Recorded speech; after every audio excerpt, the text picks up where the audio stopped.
Hello, global students. How are you doing today? It's Miss H here. Hi, Mrs. Hebert here. We hope everyone had an amazing weekend, a nice long weekend. We hope you got to relax a little bit, take a break from school.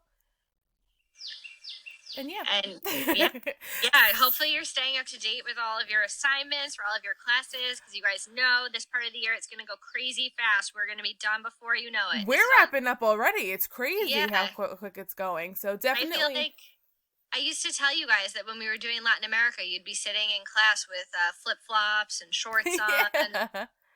So, I mean, a little different than what we envisioned, but we're definitely at the home. end. You're sitting home with your flip-flops and shorts on. Exactly. Yeah. All right. So we hope everything's going well. For today, we're actually going to start a new unit. This unit's going to be very quick. It's just going to be for this week. And a lot of that's because you have studied bits and pieces of this already, in middle school, especially. And we're talking about the age of exploration. So all you're going to do for today is listen to the screencast. You're going to complete the notes that's attached on the Google Classroom post and put it in your Google Drive. And please start making sure all your assignments for the fourth quarter are handed in. If you have any questions about that, you can always ask us. But just check Google Classroom, because that's really a good way to see if it's there. Exactly. And if you've heard from us, if we've already emailed you, if we've already called your parents, if we've already sent you messages on Google Classroom, just listen to the messages. Yes, do the work. Absolutely. And then you get a good grade for sure. Exactly. All right, so let's get going. So, just like a little scenario, and I couldn't help myself. Every time I now hear Into the Unknown, I always think of Frozen 2. I love it. So, imagine that, it's 1430, you're standing on a dock, and you're asked to go on a voyage just to explore. But remember, in that time period, you have no idea what lies beyond the horizon. You've seen maps that may show some dangers that you could face. You've heard like all these stories about sea monsters and shipwrecks, and you don't know what's real or not. But you also keep hearing rumors about all of these riches that await people who go to explore. Are you the kind of person that would or wouldn't? And you really would have to weigh out what the rewards or risks were, for either one. You also have to think that this is the 1400s, so people really did think that sea monsters were real. Mm-hmm. People really did think that ships sank because they did something that angered God or something. Like, people believed some of that stuff, so it really it was a hard decision to make. Yeah, it definitely was not as easy, for sure.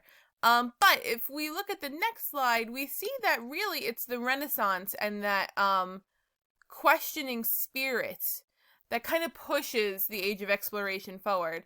I have like a little equation up here where it's like the Renaissance that has that whole thing behind the Renaissance was like curiosity and adventure, and that is going to equal to going out to explore, see what's out there. Are there other lands out there? Are there treasures out there we can explore? And there's a couple of more reasons why too that Europeans are going to begin to explore. Yep. And here really like the three, and like everyone always says the 3 G's, like God, Gold, and Glory. Right. This is how you all learn it in Stimson. 7th grade, right? Yeah, God, Gold, and Glory. There's definitely more detail into it, and since you guys are now even more historians than you were in 7th grade, you know that like things like the Renaissance, like humanism, education, lead to exploration. The Reformation, if we're talking about God, right? There is now this desire, especially from the Catholic Church, to strengthen religion because it took some serious hits. So they're going to want to spread their faith to new people and make sure that it's still a strong faith. And finally, resources. There's the desire for foreign goods. If that's gold, awesome. But there's a lot of other stuff that's just as important as gold that we've talked about a lot throughout the year. And a lot of stuff that we still rely on today. Yeah, absolutely. So there's a lot of reasons why we're exploring. Remember with the Renaissance, like the printing press, the fact that information is now more common makes people a little less afraid. Right. And people are also able to read more, right? Because of the printing press. So now they can read and, I don't know, maybe be driven more to explore. Yeah, that's awesome. I don't think I would be brave enough, but I'd like to read about it. I don't know. The sea monsters might scare me. That would freak me out. For sure. All right, so speaking of resources, so that's really what we're going to focus on. Like, what resources are over there in the New World, not in the European countries, that are going to drive these people to risk their lives, really, to go and get? Right. And we have to think about these resources in terms of, again, it's the 1400s. Today, if you're looking at some of these pictures and you notice that we've got these sugar cubes right here in the middle, today you can go to Stop and Shop, you can go to any store and get however much sugar you want, however many sugar cubes you want, probably for like $2 or $3. But back then, sugar really, it drove the world forward. It was almost as desirable as gold. And that's right, exactly. So, we talk about those 3 Gs, but it's not always just gold. It could be something like sugar, something like chocolate. But that people went absolutely crazy about. And I think that's on the next slide. Yeah, those are the examples you guys can write on your note sheet. The sugar, chocolate, tobacco, that like timber trees. Remember, Europe's been around obviously for thousands of years at this point. A lot of their forests are starting to be totally destroyed beyond repair. Right. So the fact that they're going and finding all this new supply of trees and wood that they can use, it's a big deal. A really, really big deal. And like fancy wood, stuff that they could use and ship it back to Europe, which is going to kind of segue into our next unit when we get to all these kings and queens across Europe. They were getting a lot of their materials to build their castles and their manors and their wealthy palaces from the New World, from Latin and South America. Yep. Absolutely. And then here, just as a reminder, Old World versus New World, if you keep hearing us refer to it as that, the Old World is going to be like Europe because it was like older in terms of, I guess, history and what we know, what's been written down. And then the New World is the world that they discover, that they go and explore. Right. I always say, because when we talk about the New World in our class in Global 1, we really focus on Latin and South America. And then the United States, there's stuff going on there, but it happens a little later, and we're kind of like a baby country compared to these other countries. We haven't been around as long as France and Spain and Rome. We are super, super young. Yeah.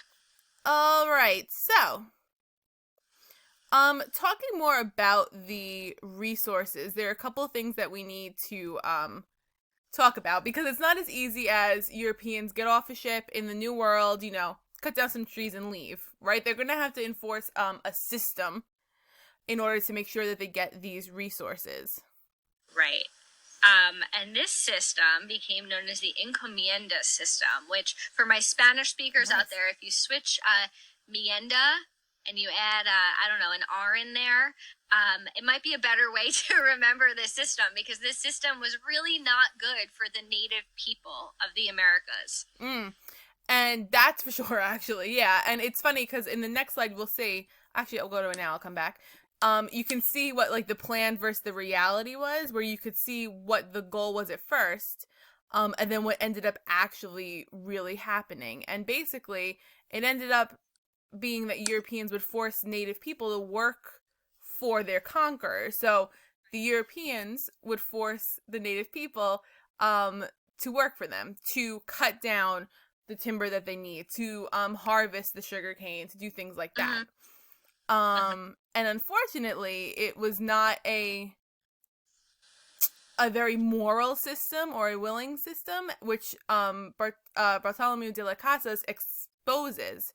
Again, coming back to the importance of that printing press, he's able to see what happens in the New World, go back to Europe, and kind of spread what's really going on. Some really horrible stuff was happening to the native people there. Right.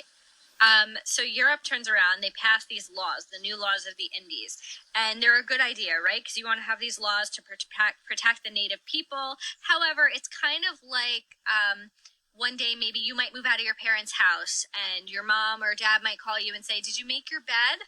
Yeah. And you tell them, "Yeah, sure, I made my bed," but really they're too far away to come and see if you actually made your bed. So it's kind of, I know it's a silly analogy, but it's hard to enforce a law when you're far away, right? Yeah. When you're, in this case, thousands of miles away. And again, time period, super important. Think about the time. It's not like they can very easily go and check. They can like FaceTime you to make sure you're following the law. But back then, to get to Spain, to the New World, that's going to take months to get there. So again, it's not as easy as just, we're going to make the law and enforce it. It's a really hard law to enforce. So what ends up happening is, it's not. And the abuse continues to go on. Mm-hmm. Okay. If you guys see here, this is another, it's just an image that breaks down the encomienda system, but really it's just a forced labor system. Really, really horrible for the natives, completely took advantage of them and really forced them to give up their culture. And again, right, exactly, Missy. And what I said, the plan was, this was the plan, this is what was going to happen. But then when the reality hits in, it turned out to be, like Miss Heber said, like kind of just an abusive system, which is bad. So, what happens after a lot of the natives there get sick or they end up dying off is they look for a new labor source, and they look to Africa, and this is where we see an example of slave labor occurring in the New World. Right. And if any of you have ever seen Roots, typically this time of year, Ms. Hanovich and I would play you some excerpts from that because you can actually really see this come to life in that series, where you actually see people being forced onto ships from Africa, traveling across the Atlantic and being brought to the Americas for slave labor. And we're going to get into it. That's a whole separate sort of economic system, right, and social system, as we're going to look at right now, because this leads to a whole new social class, system of social classes in Latin America. And here it is. Now, I have like 20, so many pictures, I feel like, of this, and you can look it up. It's just like any other social class system we've studied, like the social pyramids. And what's interesting here is how it's divided up, I guess you want to say. It all depends on who your parents were. Yeah, like your blood, your family. So the top are going to be considered Spaniards born in Spain. So people who are from the old world, like they had to be born in Europe. And the way I remember that Peninsulares, pure, like P and P. So they were pure. So they were considered to be at the top. Very nice. I like that. Now, if two Peninsulares have a child together, they're not going to be considered at the top because they're going to be here because they were born in the New World. So it literally depends on location. Right, and they're a little less pure. Right, because it wasn't in Spain. Yeah. Oh my goodness, I scrolled by accident. And then underneath, you're going to have these two. There's another one too. Wait, it's a good thing I scrolled. If you look here, there's usually two. It breaks it up into two sections. Yeah, they're half and half. Yeah. And that's literally a good way of saying it, right? Because it's a mix of someone who is of Spanish blood and either Native American or Native, I guess, indigenous, or from Africa. The slaves that were brought over. Africa and Spanish. So, and at the very, very bottom is something that we always see, is going to be slaves. Someone who has no rights. And that's why I really like this diagram here, is because it actually goes into what rights they had in the New World. So right, like and this is a better way of breaking it down, I think, because it's very, like I said, there's a million ways that you can remember this, but really it comes down to your blood, and based off of your blood, it depended on how many rights you had in the New World, which is so crazy. Blood and birth location, totally right. Nice. All right, so to go into a little bit more what we had mentioned before with the slave experience, and like these are all, I'm pretty sure, like terms you have heard before because it is taught in 7th grade. I remember watching Miss Scaffa teach it. Anyone who had her, or Miss Lane, I guess.